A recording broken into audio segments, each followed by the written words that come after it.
Tom Stoic himself. Thanks for coming on to the poddy. It's been a long time coming.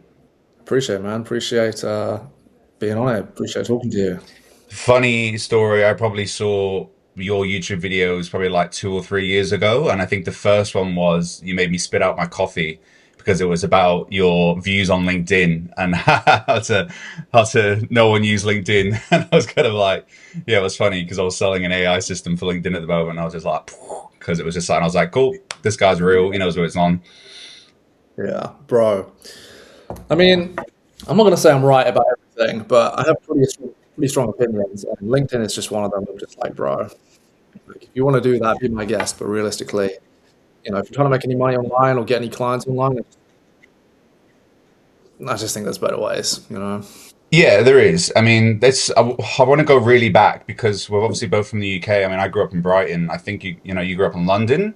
We've also got different stories. We're Mm. both copywriters, both email marketers, both do that kind of jam for a few years. But take me back to the origin of kind of how you started with that, because I mean, 90% of people are the same as my story. Like I joined Andrew Tate's Real World.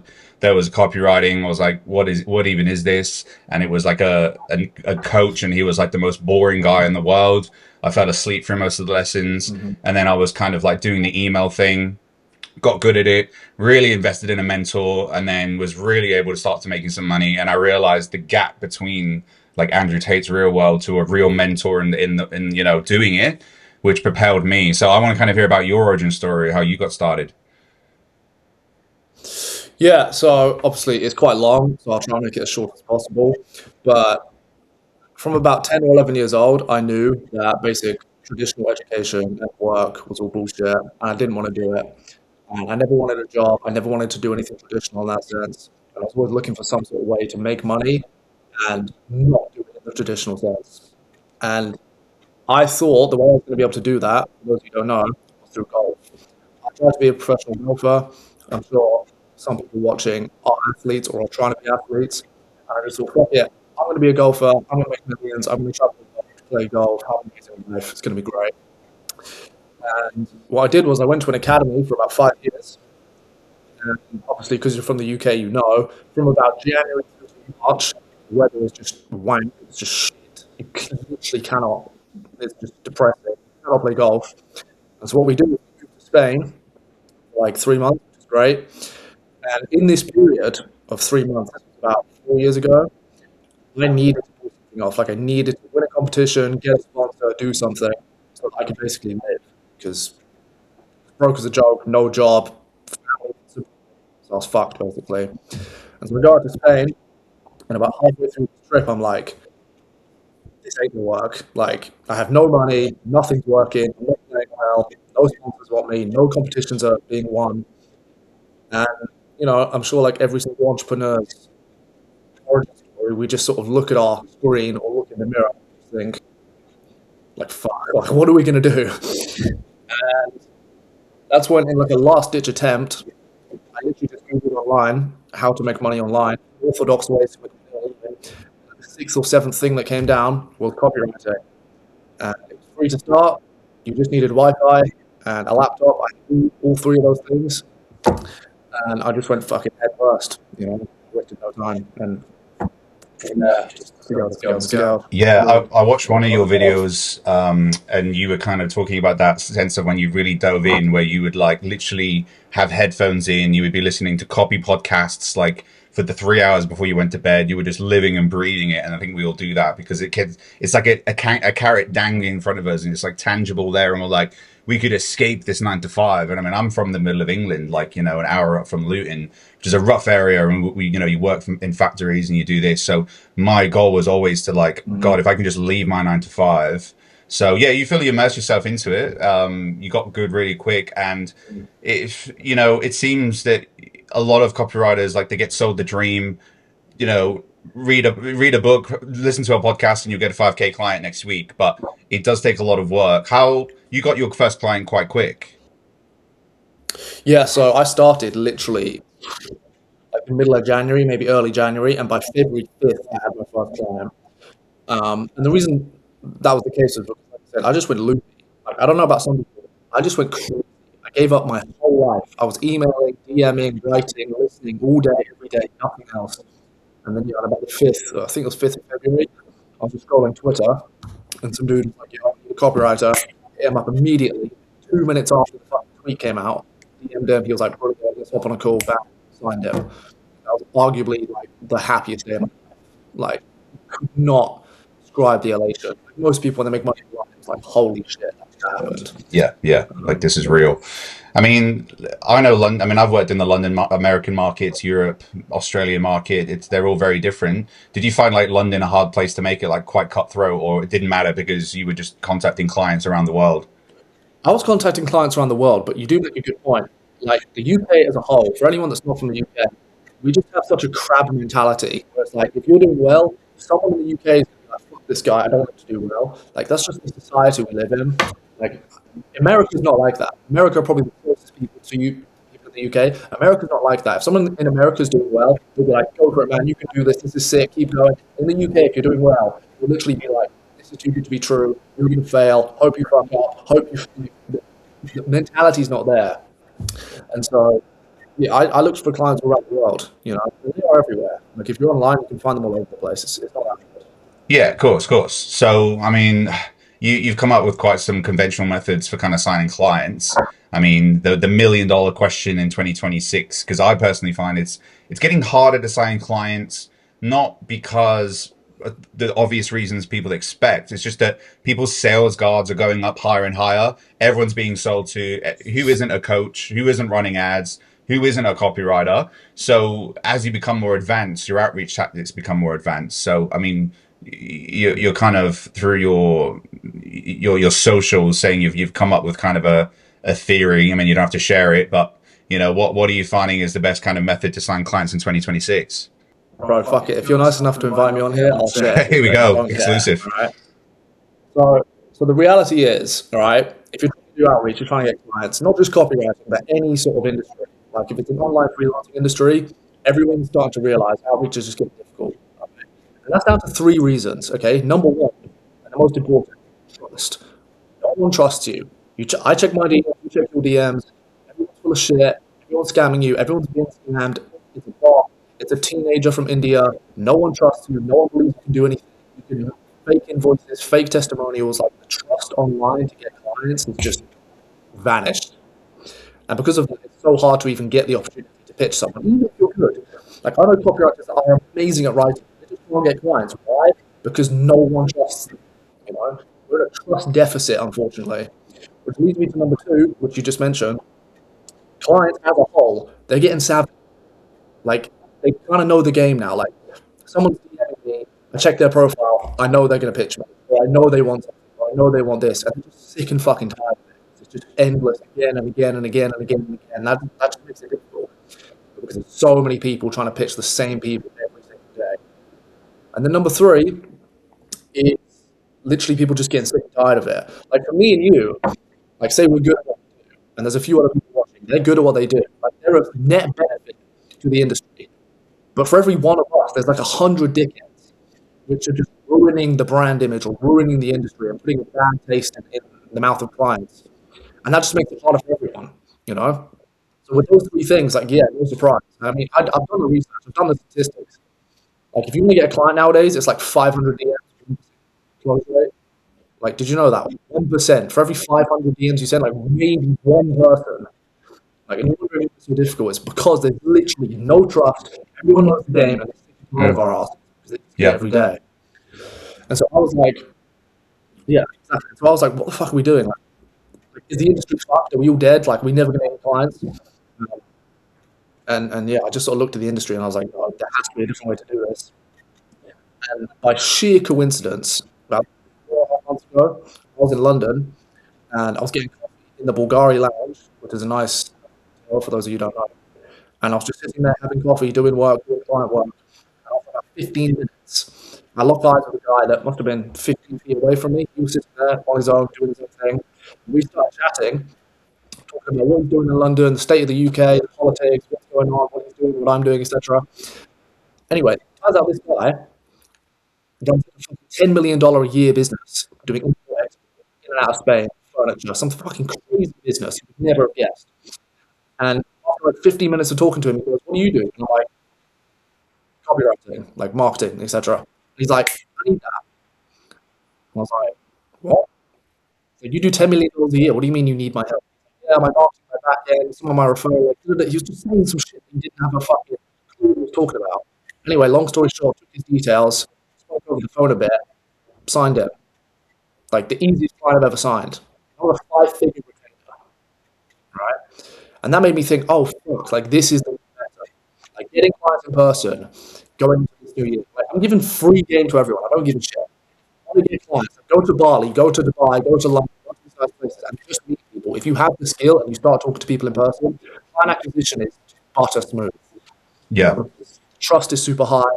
Like you have to. Like since I've been doing it, I've been teaching it to people. Like yeah. So, Yeah, you're spot on. I mean, I was in corporate sales for 5 years where I would just literally have to just bash in the door and get a coffee with them. And that's just kind of natural to me. But because of the online world, like we're breeded a generation of kind of introverts and like them, the idea of them now meeting someone in person. So that method you've got yeah. there is right. So it kind of leaves it for us kind of like low hanging meat. But yeah, you're right. Trust goes up straight away. The connections you can make. These big business dogs, these 1%, these like, Ty Lopez's, Tony Robbins, like they're making the connections in person. They're knowing people for 10, 20 years, to write their loans or learn from stuff. So yeah, that's spot on really. The way I approach it, which I'll share as well, kind of what's worked for me, because you hit on the head. It's like every 500 DMs, you'll get one reply. It's like cold email is now a 3 to 5% reply. Like I've got a mate he books 7 sales calls a day, but he sends 30,000 emails a day. So I mean, what's 7 out of 30,000? I mean, I don't know what the percentage is too. So, but it's about volume. So my method was like, okay, there's only 3% of people that are ready to buy in the market at any given time. That's that triangle, the thing we all see. So I never want to do cold outreach again because I'm just blasting, spraying and praying. What I want to do is find a business with a problem, know they have a bleeding neck problem, and then contact them about it. So this is what I teach my kind of students and stuff like that. Yeah, and a great way, if you are an email marketer, which is a secret tip, is that sign up to a load of lists that are running meta ads. Wait for Google to send them into your spam inbox. Reply to them in spam. CC the owner in and go, hey, like Bradley, your email went to my spam. Like I actually can. Here's the screenshot. I can fix this for you.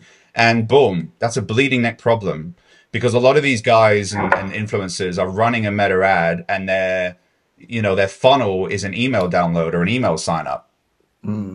Yeah, I get a lot of that. People respond to my emails and they're like, "Oh, your emails in my spam." Yeah.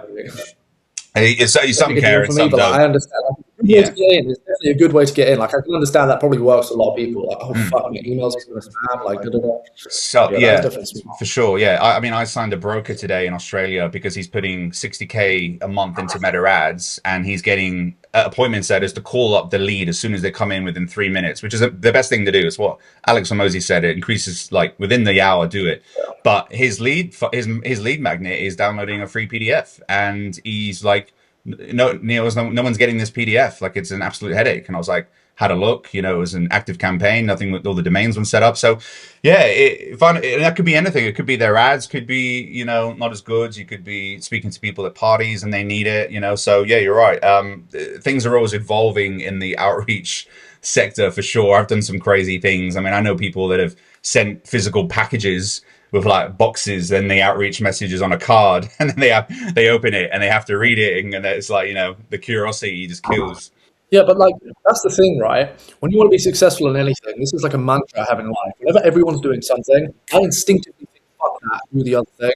And like everyone's doing online outreach, everyone's just doing such traditional copy paste script. One guru taught another guru, so I'm going to listen to their bullshit. And they're just not seeing any success. Like, who do you know that's like, I want to get a client today. Let me go to the cafe and speak. Like, no one's doing that. No one's doing that.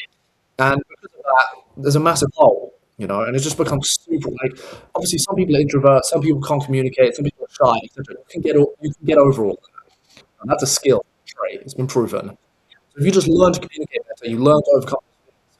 Bro, I guarantee, if you send 500 DMs and I go for 5 coffees, I will sign more clients than you. Like, the math adds up. And that's what I'm telling people, like, bro, you're gonna die one day. You've got a fucking brief period to make some money. Grow up, go speak to some people. You know? It's true. Yeah, yeah. These, as I say, the younger generation are just going to struggle with these life skills that are building businesses. And there's a huge wealth transference of all the old boomers, 50, 60, 70 businesses they're trying to hand over, or people are buying them. So like Cody Sanchez does, she buys all these like electrician plumber businesses in America and just makes millions because all these old dudes are dying off and no one has the skills. I mean, no one from Gen Z wants to go, yeah, I'll go and be director of a plumbing company and make money. So like it's there's a huge transfer happening. So you've built quite Yeah. a big social brand. I think by one, speaking the way you do and being real, which is like again, if you're from the UK, that's kind of our mindset, no BS. Do you find that you've had a lot more opportunities because come to you because of your social media presence, or have you always just kind of remained the same outreach tactics in terms of getting clients? Yeah, so I'll tell you from a matter of fact, anyone that's teaching copywriting, like if you see someone on YouTube teaching copywriting, I can absolutely, categorically, factually say none of us are getting clients by sending DMs and emails. Like none of us. Like, okay, yeah, we're teaching you to do it. Yeah, go do it, fucking idiot. We have networks. People are coming to us. Hey, I need this. Hey, I need this. Like, we're getting inbound leads. Now that leads to another question where people say, "Oh, but Tom, should I then make a personal brand and try and do that?" That's a smart thing to do. The problem is one, it's hard because most people just find that interesting, and secondly, it takes a long time. Like it took me months of posting content, building followers, building reputation before people were coming to me saying, "Oh, Tom's a copywriter. I can actually use it." You know, and then it just comes back to efficiency and if it's worth it and other things. So yeah, definitely, I do get like I get all my clients through word of mouth of people coming to me, but it's hard. The average person just can't do that. Yeah, and that's an honest conversation I wanted to have, and I appreciate your honesty as well because a lot of people are hiding behind that, and it's just like you've put the work in though. The one of the hardest things I find to do is content because I'm like, all right, start of the week, make my scripts. What am I going to do on YouTube? It's like a fucking post a day. It's just 5 stories a day. It's just like and I'm working. I'm getting clients on, and I'm doing the client work. So you've got to really manage your time. So something I struggle with, and I'm kind of building, and it's hard. So what you've done is pump out the YouTube, pump out the Instagram. So you deserve the reward at the end of that. It's like it is hard doing all that stuff whilst balancing trying to have a business and something you're doing. So when they come to you, you are seen as the expert. But I think it's a good honest conversation to have, which is yeah, the personal branding is the most powerful thing for sure, and any digital marketer. Yeah, I mean, but the thing is that it's just like you see these guys doing like hundreds of thousands of dollars a month, like sending videos. Like, you out of your fucking mind? Like, of course not. Like, I don't want to be dick to the viewer, but like, to you are the method. And like, coming up with a new thing every month is like paying the bills for most gurus, but they're not using it. Like, I'm not sending DMs. That's why I don't tell people to send DMs. Of course, it does work. But, like, there is more efficient ways to get clients. There's more efficient ways, like emails, DMs, calls. Like, 10 years ago, 5 years ago, that definitely worked. I don't need to tell you it doesn't work anymore. And people just need to think outside the fucking box. Like, one lesson from this entire podcast it was to just use your head, think outside the box, don't make such a box sheep, and actually use your brain and say, how else can I do this? How can I look outside the box? How can I be a bit different? Because as soon as you start doing that, like that's all I've done. My whole life. Look outside the box. Like, even with my YouTube strategy. Okay, people are teaching copywriting. What do? Highly edited, highly cut up, highly gay. Like, just I didn't like it. I was like, I'm just going to sit down, no cuts, no take, pure knowledge, like jokes, say it how it fucking is. I just blew up because it's different from everyone else. And if you think like that, you get ahead of most people. Yeah, yeah, you're definitely right. Another thing has been like a shining light for me. I mean, going on years and years is honestly being Alex Hormozy. I mean, we know he's great, but it's just like, Mm. when you're ready, it was like the first year, which is brutal. It's like a hill to climb, and the outreach, and you're like, as you say, have no life. Then you look at Alex Hormozy, and he's like, it's meant to suck. He's like, it takes years. He was just like, get over it, and you're just like that shift in my mindset was like, oh, this isn't going to happen in 30 days, 60 days. Like, so the videos like that, and just looking at these top dogs like Alex Hormozy, that's been a real help to me in just understanding this is just a daily thing, a yearly thing.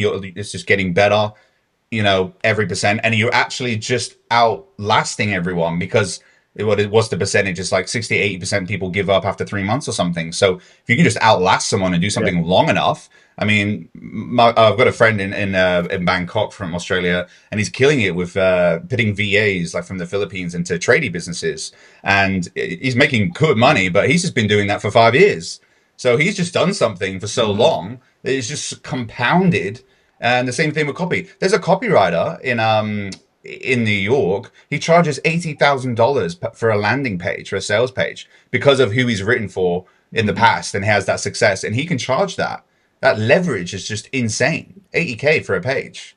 Yeah, I know a guy that's doing 100 grand for an email. Like, I remember hearing that, thinking, what the fuck? They're like, yeah, like, you want an email from me, it's 100 grand. Why is it 100 grand? Well, because, my emails make millions of dollars, and I've written for fucking, JP Morgan. It's like, well, yeah, okay, fair enough. But he's been doing it for 25, 30 years. Mm, mm.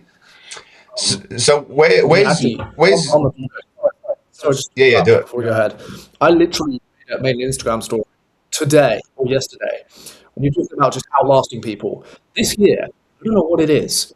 It seems like half the fucking online make money people, anyone that was doing copywriting for the last couple of years, have given up this year. Like, I know people that run businesses, run info coaching, run all this thing. They're like, copywriters don't DM me.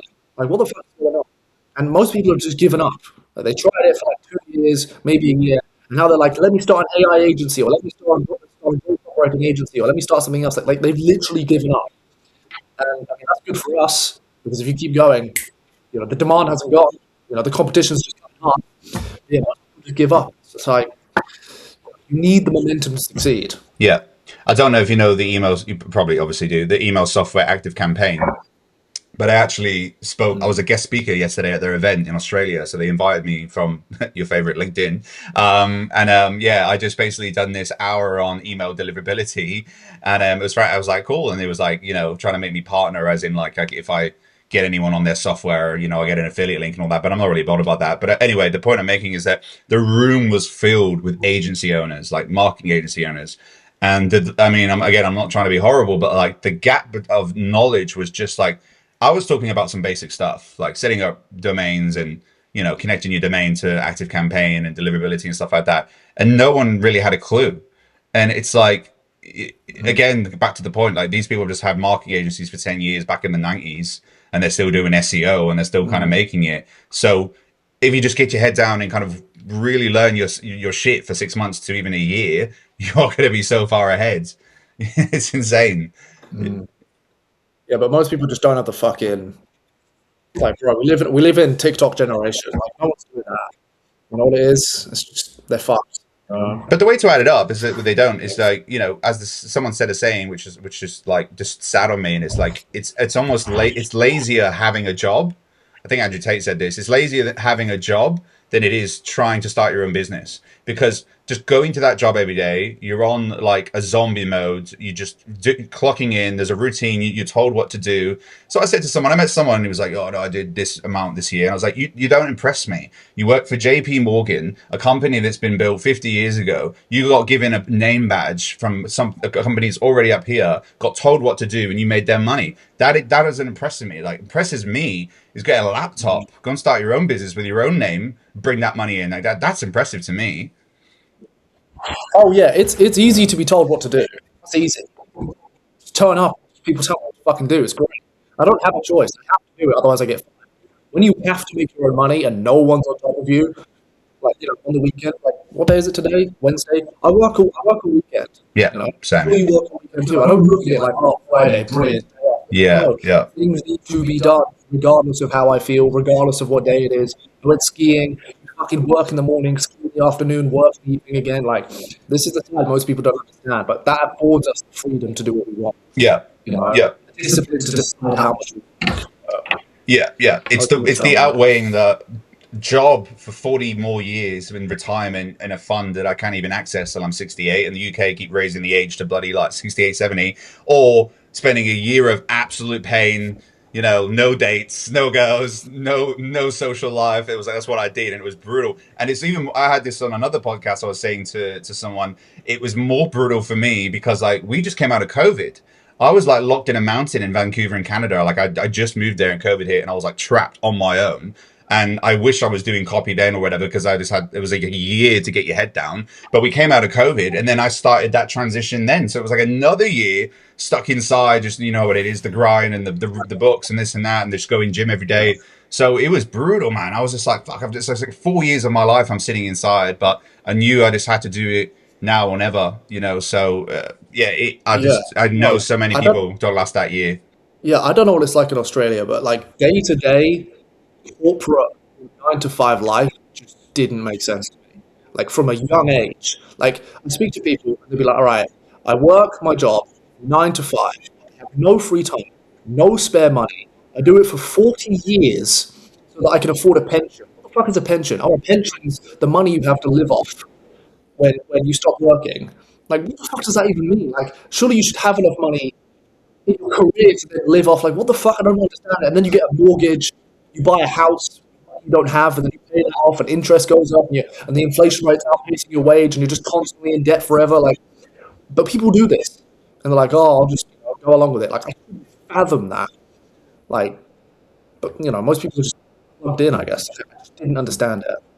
It's insane. I mean, and talking about money, which I don't think a lot of people do, and I'm quite controversial in the sense of like, I mean, you're the same, and just like no BS. Let's say it how it is. So, what do you think in 2026 is a good amount to make per month that you feel makes them successful? Like, has that become 30K a month, 50K a month? Because 10K a month. I mean, I don't know about the UK anymore, but like in Australia, like $100,000 a year is like the new 60K. Like everyone's on it. It's the expected rate. So that's, it's like 10K a month, 6K after tax. But what do you feel in your head as like, as a running your own business, the copywriting, the digital world is now deemed as good money and you've kind of made it. What's that number in your head?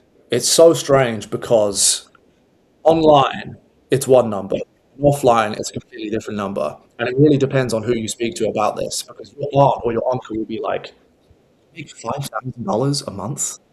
Like, how? That's great! Like you're 20. How do you do that?" But then online it's like, "Bro, you're broke. 5 grand a month, isn't it?" You know what I mean?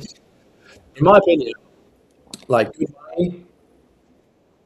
If you're making more than like 15 grand a month, clean after expenses, after everything, I consider that pretty good. Like even in Dubai, I live in Dubai.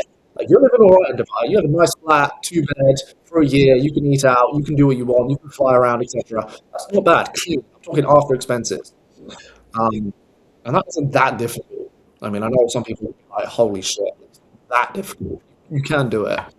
Um, Again, our reality gets warped. When I made 10 grand, I knew people making 80 grand. When I was making 80 grand, I knew people making 500 grand. Yeah, And you get caught in this endless loop of I'm never enough, and the ceiling I keeps know. rising Yeah, forever. So you constantly feel like you're not enough. it's a And dangerous you got to just mindset. remind yourself, Yeah, it's a dangerous you mindset. know, Yeah, same thing happened to me. I got to 10K a month, and I thought I was like the bee's knees. Went out and celebrated, and then talking to my business partner, he was like, "Yeah, I just jumped on with this guy, and he's doing 300K a month," and I couldn't sleep for weeks. I was like, $300,000 a month, and I'm like there with like 10K, like years and years ago. I was like, oh yeah. But I said this, and I made a video about this on my TikTok the other day because it's like, again, that's you kind of said it right. Like 15K, 10K. If you're a freelancer and you're making 10K a month from your laptop, that's still really good fucking money when you clear the expenses, like you say, like that goes a long way in Dubai and Bali and Thailand and stuff like that. If you live in 10K a month in Thailand,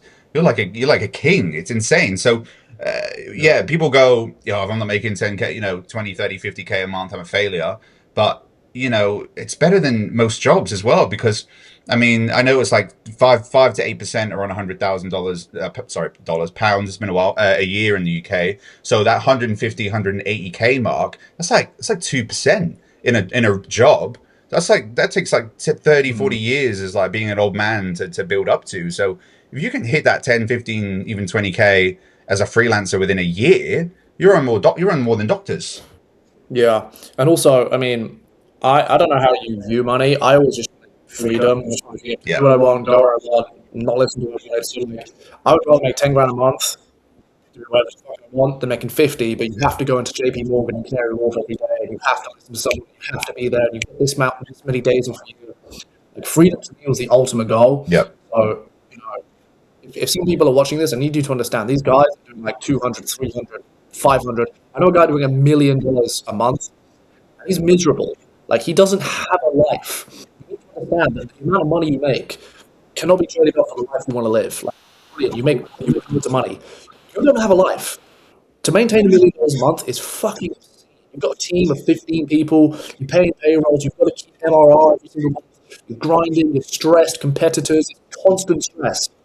Like, if you're making 10, 15 grand a month, you have no stress. None. Zero. And you still probably have more freedom than the guy that's making a million. I mean, obviously, you need to decide what your goals are. But, more money doesn't necessarily mean better life. You need to decide what that number is and how much life you are prepared to trade off to make that amount of money. Yeah, yeah, exactly that. Yeah, when I started in my agency, it's not even in my marketing agencies. I hate that term and word. It's like exactly that. I saw my mates having staff paying X amount into ads and then paying their costs, and I was just like, you guys are left with nothing. Like my business margins are like 80-90% because I sell like lead gen AI tools I set up once. It's like like even an email marketing campaign. That's digital. That's like coming to me. Like I don't want to part ways and hire 5-10 staff. So yeah, in that sweet spot, that 15, 20, 10K, yeah, you got all the freedom in the world. You don't have to you can work 3 hours a day. You can just live on a beach and yeah, cool. Write some emails. Easy. Easy. Yeah. Absolutely And easy. you have all your freedom. That's what you want. So, what's life looking for you now? I mean, you thought you were going to be in Dubai. You're in Spain tonight. I mean, how much time do you spend in London? Are you just now? You want to work around the world wherever you want to go at any time? Yeah, bro. I'm basically a fucking immigrant. I'm all over the place. Honestly, I was in Spain because I'm trying to get a visa, and then I went skiing because everyone goes skiing at this time of year. And now I'm in a different place, and then I need to go to London to go see someone. I need to go to Dubai because I have a business in Dubai, and fucking, I live a very very fast life. Never in one place for too long. Yeah, That's not for everyone. I don't know what you like specifically, but I just quite like constantly moving and doing shit. Um, the faster your life is, I have a saying: depression catches people that aren't chasing their goals, and that's kind of the life I live. I don't have time to think about things because I'm always doing something, or I always have to go somewhere, etc., etc. yeah, yeah. And yeah, at the moment, I'm on the road working. Um, yeah, I'm 24, bro. Like, I don't know how old you are, but in your 20s, you've got to be moving, you've got to be settling down, you've got to be attacking life constantly. Yeah, yeah, you gotta. I mean, I'm an old man now. I'm 30, but no. When I was like in my 25, 26, I was around Thailand. I was backpacking. I went through Europe. Like, I mean, I used to be a singer, so I was in the bands, and I would just. That's how I got out. How I left the UK and was like, right, I can go around Europe and do this in a van, and I saw the world. But yeah, you're right. You're doing the right thing because everyone's like, no, grind first, and then go party in your 30s. I'm like, no, you ain't gonna want to be on a Thai full moon party at 35. Like, trust me, you get tired. So yeah, travel in your 20s, like just live it up. I mean, you've got the business and the travel. I mean, I did it as a broke backpacker and stuff like that. But no, yeah, it's the best time to do it. You're never gonna get your 20s back. Yeah, exactly. It's also the best time to try everything and risk everything. Like, I say this to everyone, and I think they take it with a grain of salt. Like, I really mean it. Look at your life. Like, what do you have to lose? Okay? Like, you don't have kids, you don't have a mortgage, you don't have that many responsibilities, you don't even have that much money to lose, even if you do risk it. Like, it's money you could get back. I'm not saying risk dollars. Like, we're in a generation, in an era where, like, it's going to be the risk takers that take everything because the world is just getting so fucked. It's going to get even worse as time goes on. Like, I'm not going to get into it on this podcast, but like, you need to be taking risks probably more than ever. I don't know what you think about this, but personally, it's like I'm like all or nothing. Like every six Yeah, months, I try something and maybe lose everything, but then it might get like 5 points higher than it would in 3 years.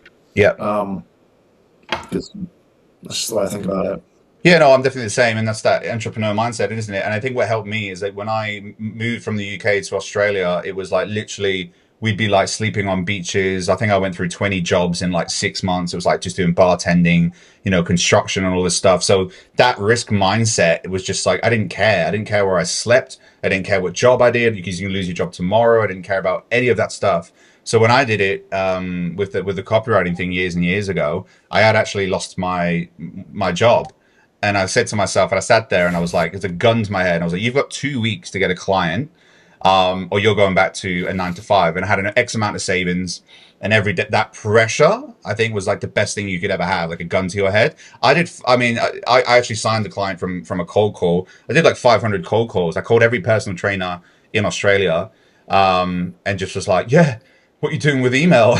I was just my cold call brutal, but like again, I had a sales background, I didn't care, but that got me my client. I've actually still got her today, which is do her meta ads and emails, and it's like a good relationship. But that was a really yaha moment, because like if you don't have that gun to Yeah, your head, why are you going to do it? exactly. You make a brilliant point. Most people don't understand how capable they are when they have fucking no choice. Like, when you literally have a gun to your head, when you have basically nowhere to go, you need to pull something, you'll pull it off. Like, I'm telling you now, I've been in that situation. You've probably been in that situation. It's like, bro, when I was in Spain, I didn't have money to fly home. I didn't even have a ticket. Like, I needed to get home to the UK. The only way I don't learn Spanish. I can't speak Spanish. I can't go and get a job. I can't do that. My only way to get back home was to make online somehow. My parents were just like, figure it on your own. You're over 18. Yeah, Figure it on your own. Like, I was like, I'm fucked, right? I had to pull it off. And until most people put themselves in that situation, you know, you will pull it off if you really have to. yeah. So there you I go. don't know, I was From willing to take it far. I'm not willing to risk it.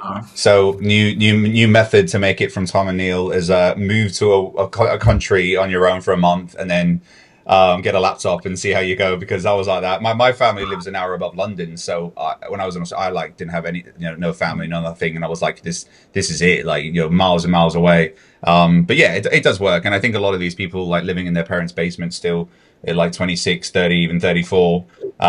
There's just no get up and go about life. I don't know what it is, and it's a mindset. One of my favorite stories ever is Alexander the Great, right? I think about this a lot. I mean, if you're into your stoicism and psychology and philosophy and stuff, Alexander the Great was born a prince. He slept in golden sheets. He could have any woman he wants. He led the armies further than any general ever had and conquered. So what is that? Because he didn't grow up like poor and broke, and there's the classic story. So it's in your mindset or not, I believe. And Alexander the Great's a huge, You yeah. know what? I have a theory on this. You know how genetics play a big role in every single person? Like, some people are naturally tall, some people are naturally strong, some people are naturally eloquent, some people are naturally fast. I genuinely believe, and I don't know if this is proven, someone can tell me, I genuinely believe some people have a higher capacity to achieve success than other people from birth. I just think some people are born and they're like, I want to achieve this, I will do whatever it takes. And that's something in their head. Like, you don't learn that, And maybe Alexander the Great is an example. Like, their propensity to succeed is higher than other people. Yeah. Like, it's a genetic thing. Yeah. Like, I have the genetic ability to want to achieve more than you. Like, you're taller than me, but my ability to want to achieve more than you is better than yours. Like, I do believe that's a real thing. Because, I mean, you probably speak to some people like I do as well, and you ask them their goals, and you're like, is that your goal? Like, that's what you want from life? Not to be a dick, like, is that it? Is that it? Realistically, is that all you want? And they're content, and they're like, yeah, that's it. And then you tell them their goals, and they're like, that's crazy. How could you ever imagine that? And to us, it's normal. It's like, yeah, obviously. Like, what the fuck are you doing? Yeah. Yeah. That's just something I think about. No, I totally agree. It's in you, and I mean, like mine comes from like coming from the middle of England, having nothing, and being like, right, I've just got to do this myself. There's no silver spoon, there's no golden spoon to step up here, and just have to do it. Like I said, and my life's very strange because I spent 10 years as a professional musician. Like I went to Brighton and did the uni and everything, and was like, this is it, this is it. But I had an accident with my throat when I couldn't sing anymore. So that's what led me to the laptop thing. When I was like, became really good at that, and I was like, I'm so behind. I've got to get great at sales, marketing. I've got to learn this. But I just kind of absorbed. I got a lot of mentors. I mean, not a lot, but like a couple. Because I believe when I wanted to be the best singer in the world, I went and found the best vocal coach in the world, and he was like in Nashville. He was like training Taylor Swift and all these like people, and I was like, I've got to work with him. So there I was like in Brighton on Zoom with like a antenna to Nashville, trying to like learn how to sing. And I just took the same method, and I was just like, if I want to get the best at copy, if I want to get the best at marketing, I want to learn from the best. An Alex Hormozy book can only take you so far. I want to learn from people that are doing a mil a month and stuff like that. And like you touched on earlier, if you have met these, I've been in the room with these people and they're like making the X amount of money. They are a different type of breed. Like they don't want to waste. If you sit down and someone wants to order a menu, they go, "I'll have this." Boom. Like they don't waste time. Time is so precious. They're like, don't want to get on a call. They'll text you like, "Bam, bam, bam, done." Like everything's just. Their life is precise. They don't waste their time. They know what exactly they want. They are exact in every single day moment. And so that's the mindset you see around it. You have to be a certain way. And some people could say that he's a weirdo or this or that. And it's like, but yeah, like you said, if you want to make $1 million a month, you've got to be an absolute nutter. Yeah, and then what's funny is that you get to like $1 million a month, and then since I moved to Dubai, just basically by accident, because that's just how it is, you do meet the occasional billionaire, and billionaires, like, they're almost the complete opposite. And I know this sounds crazy. I knew a guy, and he's worth like $40 million, and he has two daughters, and both of them have $20 million in their savings account, 12.50, like they're set for life. And we just chill out with him sometimes, and he's just bored of everything. No urgency, doesn't give a fuck about anything. Hey, do you want to do this? Hey, do you want to do that? Nah, fuck that, man. Fuck that. Fuck everything. Fuck this. Fuck that. Don't do anything. Because, like, they've completed life, basically. When you're a billionaire, that's basically it. Game over, right? Yeah. And yeah, it's interesting to see how different people react and act in life through broke, millionaire, decamillionaire, centimillionaire, billionaire. So yeah, it's curious to say. What type of people are those, daughters going to become? Because like everything's been handed to them. Like it's like I believe like you can draw a line, and then like it's so high up here that if it just the slightest indent of like life happening just drops them down to here where like real life is, and it's just too much for them. And that's what I found with people with money and stuff like that. Yeah, bro. I don't want to stay on the same topic for too long. But Yeah, easy. No most worries. people are so mentally weak. It is hard to even put into words. I don't watch many films, but when I do, I try and watch films that educate me on something. I recently watched a film. We're English, so this relates to us. I watched a film based on a real story about English sailors, basically explorers, that sailed to Greenland from England on a wooden boat. Wood. They went to Greenland, and the reason they went to Greenland was because they wanted to find out, is Greenland connected to America? That's it. They just wanted to see if Greenland is connected to America. Right? See if America had any rights over Greenland. They sail 3 months up to Greenland, get shipwrecked, because obviously there's fucking ice everywhere, get stranded, walk across Greenland 2,000 miles, find out there's water, walk back, and say, brilliant, that's it. And it took 3 years of their life. And some of them died, they had frostbite, Yeah. polar bears attacked them, they didn't see their family, they hallucinated their loved ones. I don't want to ruin the film, but like, they went through absolute shit. And at the end of it, they were just like, nice, right, back home. They just didn't give a fuck. They were just like, yeah, okay, brilliant, on with life. And most people's propensity for fucking shit happening in their life is so appalling. Like, who gives a shit if a client doesn't respond to you or you lose some money? Like, you're alive, you have Wi-Fi. Your ancestors were fighting polar bears, trying to find a piece of fucking water 3,000 miles away in the fucking minus 50 degrees ice. Like, you have nothing to complain about. Yeah. That's why people don't succeed, because they're just such pussies. Exactly. Yeah. Yeah. I'm kind of thankful for the suffering and the pain in my life now, because it makes you definitely who you are for sure. Yeah.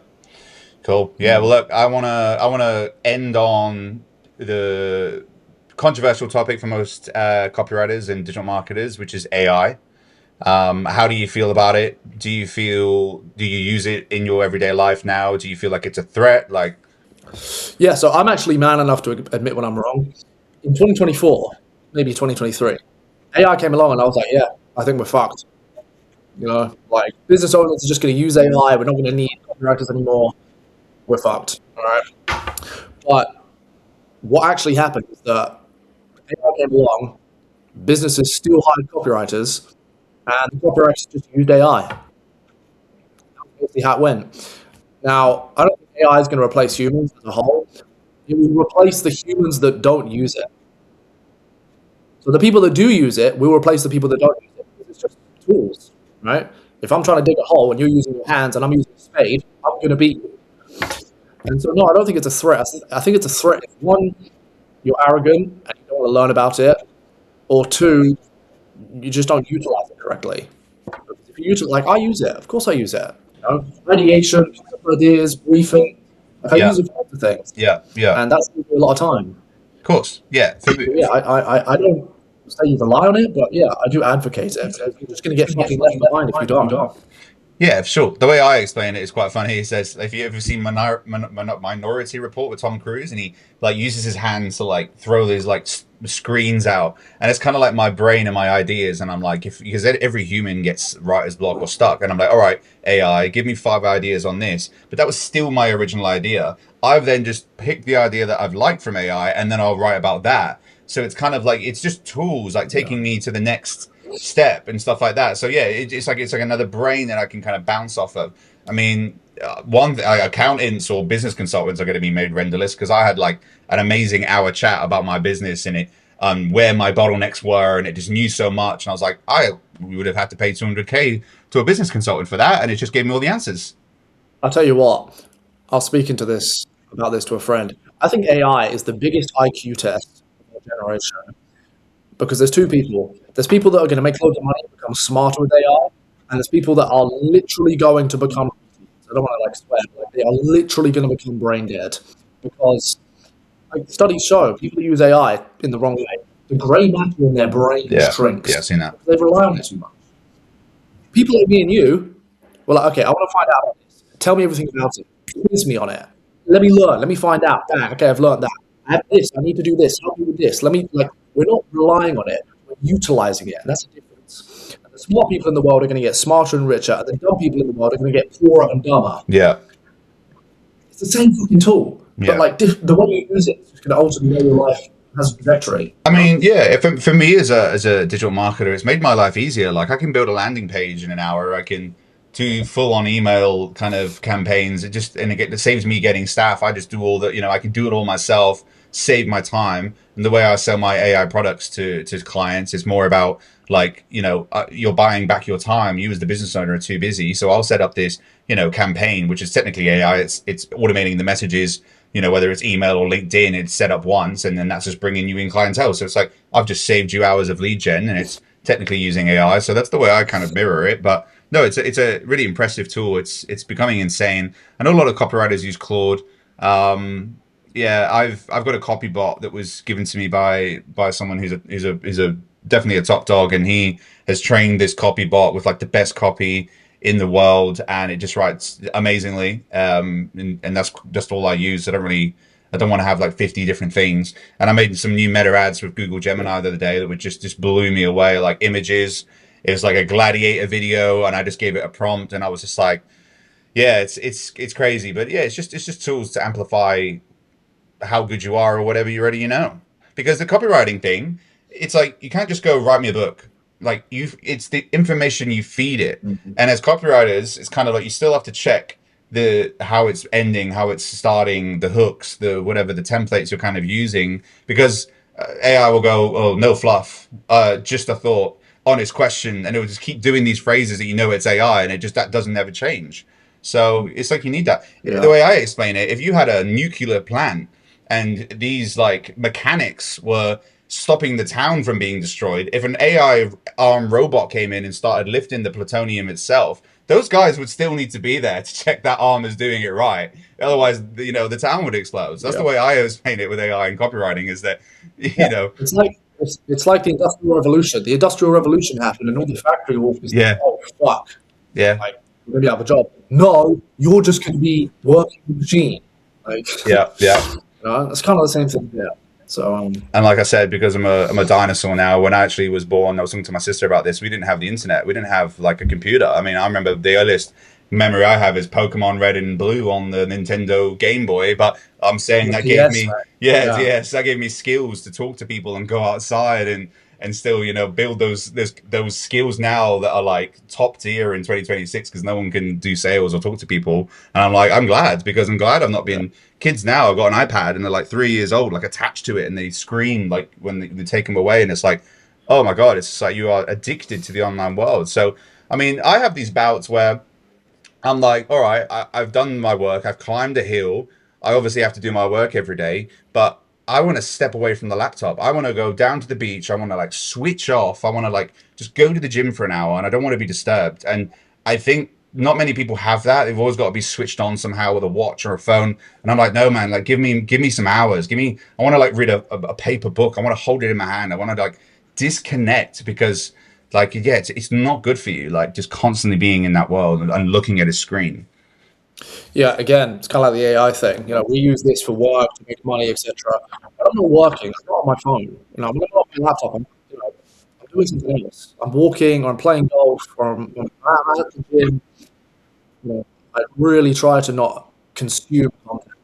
Like if I'm on my phone, it's to produce. Same with YouTube, it's to produce content. Yeah. And if you have that mindset to things, like you can be better than most people. Yeah. Yeah, for sure. Cool. All right, man. Thanks for coming on. It's been amazing to Just chat. quickly, Yeah, just some quickly. really good topics there. Conversations I don't see anyone else having online because, I mean, they're not kind of being as honest about it really and what's going on and these huge changes. So, I mean, look, I'm sure you're going to keep killing it. We'll probably run into each other at one point in Bali, Dubai, or London, one of these things. But We will. We will. yeah, I have one sure, question for you, if you don't give mind. it to me. Since you're an expert in the industry, and I am curious because it's something I'm not doing that well. If you had to give top three things to increase deliverability for your emails, Yeah, sure. So the first one is going to be your domain records. So there's SPF, DKIM, and DMARC. A lot of people only set up the first two and they don't do DMARC. DMARC now requires a reject policy rather than just a none. So everything will tell you to pick DMARC none, but DMARC reject or DMARC quarantine is generally the way I explain domain records. It's like, say, a 17-year-old underage girl was trying to get in a club. A bouncer looks at it and goes, that's not you. You're not getting in. That's what records are, trying to get into an inbox. It's a bouncer at the door. That's all that is. That's the first step. Second step is the content of your email. Now, if I'm setting up an email campaign or I'm trying to land in the inbox, it's the first email. I call it a Trojan horse. I don't want any links, photos, anything like that. I want a spear email. I just want to land in there. Because guess what? Once you get the first email in the inbox and they open, guess where the second one's going to go? Inbox. Guess where the third one's going to go? But if your first email goes to spam or promotions, guess where that's going to go again? So it's that link. It's that what I call the Trojan horse. That first email list. So those are the first two steps. The third one would be domain health, and I shared this yesterday with everyone, which is just it's such a huge secret. When I got told, I was like annoyed at how simple it was. So if your if your domain's in bad health, like say mylegacywords.com, and I'm getting 8% open rates, and I'm like I can't get out of this spam prison. What all Google and Microsoft servers care about is the percentage of open rates. So what you can do is create a list of 4 to 5 of your own personal emails, send it to them 3 times a week and just open them all of a sudden you've got 80% open rates and your domain health starts going boom boom boom boom. So when I go into a business and I'm like you're in spam, I'm like right, stop sending all emails right away. I set up my emails, I send it to myself, I open them all up, and that's how you build it slowly. So those 3 tips really, the your domain records number one, the content of the email, look at that Trojan horse at the first email, and then number three, what I just said. So yeah, there you go. yeah, that's interesting because I thought it was like basic stuff like get people to respond to your emails and your numbers in the subject line and stuff like that. There's a lot to it. It's super complicated. I don't know where along the line I became such an email nerd. It became my thing. Like I said, I grew up a rock musician and now I'm a nerd. So I don't know what happened there. But an interesting thing is that like I'm in a WhatsApp group with the copywriters and marketers that have literally like are doing like Grant Cardone, Tony Robbins pages. Like they're doing all. So I'm hearing it all from the top, and I have got a lot of information from these guys that are just like top level working with like the 1%ers, and it just like blows my mind. Obviously, it's a really great group to be in, but just getting that knowledge of like, oh fuck, Ty Lopez tried to send out 500,000 emails, but with just, all the open rates just died, and that was the new update with Apple because iOS got its mail app and it's called Ghost Open, so it'll open it for you. But if you use Go High Level, like I run my agency from Go High Level, it would just say 100% delivered, and you're like, well, fuck, what the fuck's the open rate? So yeah, there's been so many changes. It is quite Yeah, complex, and this is again another thing which I kind of think is like it's always going to be needed in businesses. You know, 338 million businesses in the world. Guess what? They all use email. Not all of them are running Meta ads, but they're all using email, so they all need that. And again, exactly. that those skills have. Like I've gone into businesses, like boring businesses, like financial brokers, and they've called me up and gone, Neil, oh my god, like our emails are down. They're all going to spam. And I've like jumped into their records, like, like a 2 minute job and like charged them $2,000. I'm like, oh yeah, it's going to take me ages. Like, 3 minutes, like fix it. And then they're like, oh, it's back up. What did you do? And I was like, oh, don't worry, guys. Got you. That's sales. That's just sales, though. People don't understand that. You gotta like leverage yourself. You're like, yeah, it take hours. It's like a fucking job. Yeah, because You if know? I didn't fix that, and they don't get their emails from their clients, they're losing not thousands of dollars, hundreds of thousands of dollars, deals of houses not going through. So yeah, the $2,000 versus $400,000 is pretty. You pay what you can fix. It's like a plumber. And comes out and goes, "Yeah, mate, toilet's fucked. That's going to be $1,000. I'll have to come back though with the bits." And you're like, "Well, I've just paid you to come out." Yeah, but most people don't know that. It's like when you're on a sales call. Obviously, it's a free game. If someone's like, "How much do I charge?" It's like, stop worrying about how much money you're going to take. How much money you can make. Mm. Once you figure that out, then you can decide how much you charge. If you're going to make them $100,000, well, yeah, you could probably comfortably charge them a few thousand.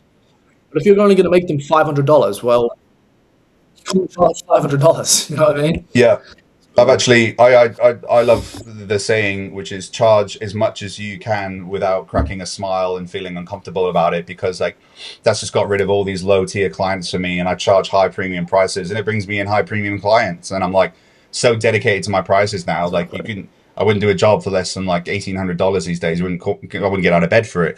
So the way I charge is just like it's premium. And we had a story about a guy, and I think he was from Africa, but really fucking good copywriter. And he went to this business, and they were like, "How much is for a sales page?" And he said $4,000, and they were like, "We don't pay anything less than 10K to our copywriters for landing pages," and they didn't hire him because of that. Like insane. So he was like, "Oh my Oh, god, yeah. yeah, Yeah. I mean, sometimes the price is matched the value, and if the price is too little, they're going to think this is shit. And then, yeah. Then you've really shot yourself in the foot. yeah, yeah." Or just charge them 50K, and then move to Bali, and then they'll be able to find you from a laptop. No, I'm joking. Don't do that. Don't do that, everyone. The dream for everyone. Pay your tax. I'm joking. Nah, we'll be all good. Yeah, cool. Tom, I won't keep it anymore. But thanks again for jumping on. It's been great. I'll chat to you soon. Absolutely. Cool, man. Likewise, we'll do. Enjoy your day. Thank you. Cool, man. Cool.